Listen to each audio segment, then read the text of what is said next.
Uh, Thanks a lot for inviting me to this conference and putting together this excellent program to local organizers. So, uh, Laura made my job a lot easier by giving all the introduction about gravitational waves. I'm going to talk only about the detections, particularly the detections from LIGO, Virgo, Kagra. So I'm going to begin with some basics of LIGO, Virgo, Kagra, go over to the LVK detections, and then finally talk a bit about 3G and in particular the Einstein telescope. I'm not going to focus so much on space-based detectors, but I believe there are other speakers here in this conference who are going to touch on that as well. So to align ourselves to make sure that we are all on the same page, we currently have four gravitation wave detectors which are taking data. The two LIGO detectors in Livingston and Hanford in the US, the Virgo detector in Italy. The Kagra detector, it was taking data for some time for the last half or for the very last part of 03 and for the early part of 04, but it's once again being upgraded so that it can reach its sensitivity. There are plans of the LIGO India detector to join the detector network, but that will be a few years down the line. This is the current generation of gravitational wave detector networks, the LVK, the LIGO Virgo Kagra gravitational wave detector network. So we have had three observing runs from which all the data is public. The fourth observing run it started about 2 years back, and data taking is still going on. The first set of papers are expected to come out in a few months, and the run is expected to continue until the third until October or so this year. So from all these observing runs, we have detected about 90 compact binary coalescences, mergers of neutron stars and black holes, and we have from the fourth observing run, from which the data is not yet public, we have, including everything, we have a total of 293 detection candidates. This is also including the published detections from the previous runs. For those of you who are not from the gravitational wave community, what you'll see again and again is this typical sensitivity curve, which tells us our sensitivity at a certain frequency. This is the noise curve, actually. So where the noise is the lowest, our sensitivity is the highest. It's around a few hundred hertz or so. So the gravitational wave sources that we expect to detect in this range of frequencies, they fall in four categories: the compact binary mergers, which we are already observing, but there are other sources which we have not observed yet, and searches, they go on for all these kinds of sources. The search categories are slightly different for the shorter and the longer duration sources, as well as for the transient sources and for the longer term sources. So they fall into this kind of an array where we've detected already the compact binary coalescences. There are unmodeled sources, for example, from supernova explosions, which give out a burst of gravitational wave radiation, which cannot exactly be modeled. Then there are spinning neutron stars, which give out a approximately sinusoidal gravitational wave radiation, also approximately at a certain frequency, where the advantage is you can bring together a lot of data, and you can add up the contribution of this tiny source from really huge data. There are some talks about this as well, I believe. And we have the stochastic background, which includes the cosmological stochastic background, kind of expected to be tiny at these frequencies, but also the astrophysical stochastic background, which comes as an incoherent superposition of all other kinds of gravitational wave sources. I will mainly focus on compact binaries. For compact binaries, as the binary merges, it sweeps through a range of frequencies because it's also rotating faster and faster as it's merging. And you typically see in the frequency domain a waveform that sweeps through the pattern and then merges at some time. For shorter, for heavier signals, they merge at a lower frequency. You see shorter chirps. For lighter sources, you see it in the frequency band for a much longer time. You see a much longer chirp, as was the case in this for this particular signal. In the frequency domain, they sketch a chirp, a signal whose frequency keeps increasing with time, much like the chirp of a bird. So the searches are performed at there's the searches for compact binaries, which are performed at low latency using template banks that are generated using waveform modeling, both analytical as well as numerical waveform modeling. With these template banks, you run the templates through the data. Wherever there's a match of the template with the data, you see some kind of spike, a coincidence, a spike. If you see spikes in multiple detectors, you call that a coincidence, and from that you can try to rank all the candidates. These searches go on at low frequency as well as at low latency as well as at higher latency, which eventually yields various statistics of the source that we have, of the signal that we have detected in the data. Following the search, when we have identified important stretches of the data, we try to look for the actual source which produced the data. We perform a parameter estimation. This happens also at a low latency, or when a low latency sky map is published, and following that at a higher latency, which often takes quite a few months or 2 years, quite a few months to finally come up with all the parameters of the system, and downstream lies the fundamental physics, astrophysics, and cosmology implications, which I'll touch upon a little bit. What you also see these days at low latency are some numbers. Some of the numbers that pop up are the signal to noise ratio, which tells us how loud the signal actually is with respect to the noise.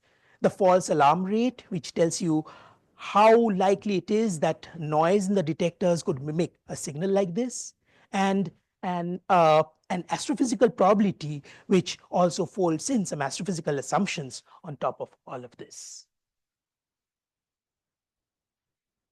Okay, this was a very quick introduction to what comes out of LIGO Virgo Kagra data. I'll move over to current observational results, starting with the first observing run, and of course the big discovery, GW 150914. So we should remind ourselves that it was a number of key firsts. It was the first direct observation of gravitational waves. Not only that, it was the first direct observation of black hole.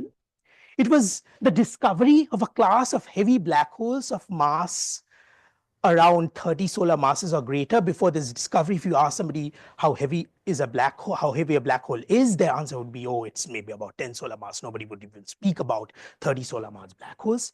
It was the first observation of a black hole in a binary. Before that, we were not sure whether black holes could form, whether compact black holes could form binaries.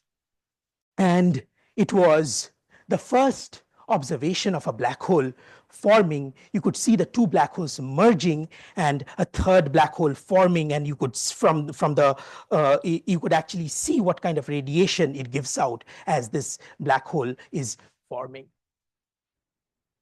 The highlight of the second observing run was, of course, the multi-messenger observation, GW 170817, the merger of a neutron star, which stretches in the frequency band for almost a minute or even longer.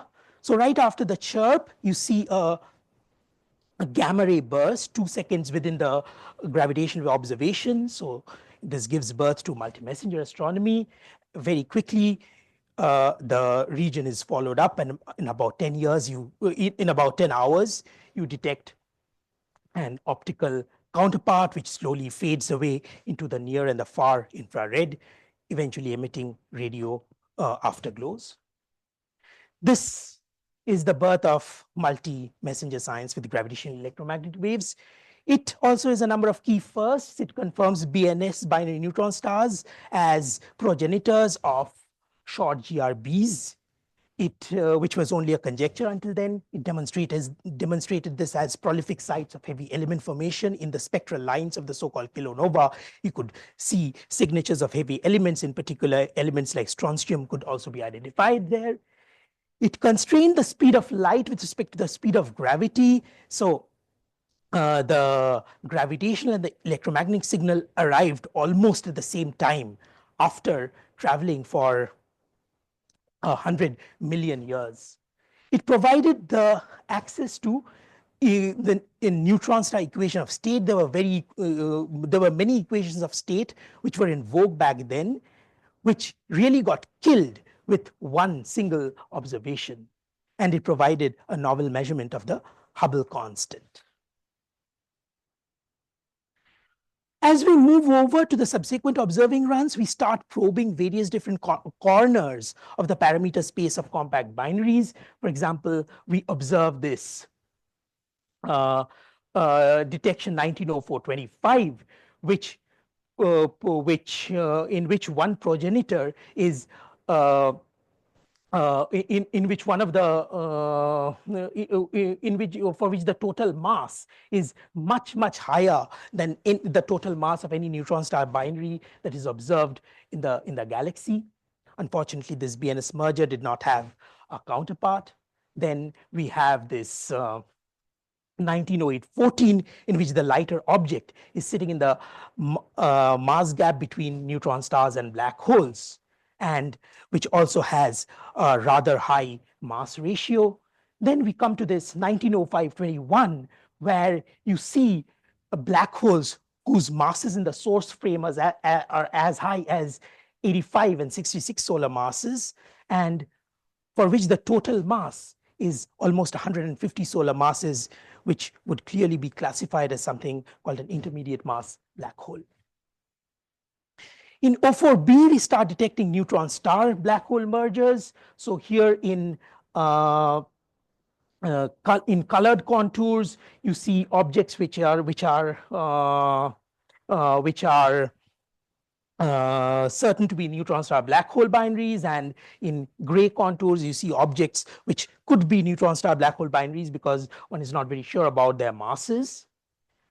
And in one single observation of O4a, the fourth observing run, which has already been published and which was also mentioned by Laura, we started came up with an observation that lay bang in the middle of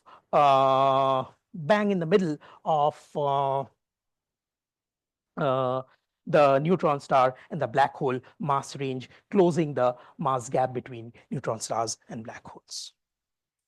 So of course, we have many exciting single events, but we also have a population of events. We have 90 such events, and with a population of events we can do a lot more science often than with single events.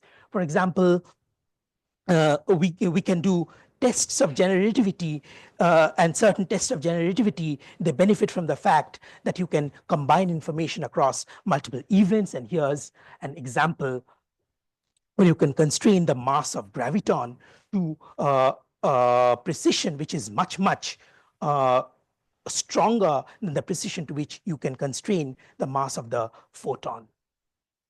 Here you see the mass distribution of the observed compact binaries, where you start seeing features in the mass distribution. And finally, here is the most up-to-date measurement of the Hubble constant, which also improves if you can combine information from a number of events. And all of these aspects are going to be covered by some of the speakers here, respectively Chris van den Broek, Michela Mappelli, and Nicola Tamanini will be talking about fundamental physics, astrophysics and cosmology results from these observations.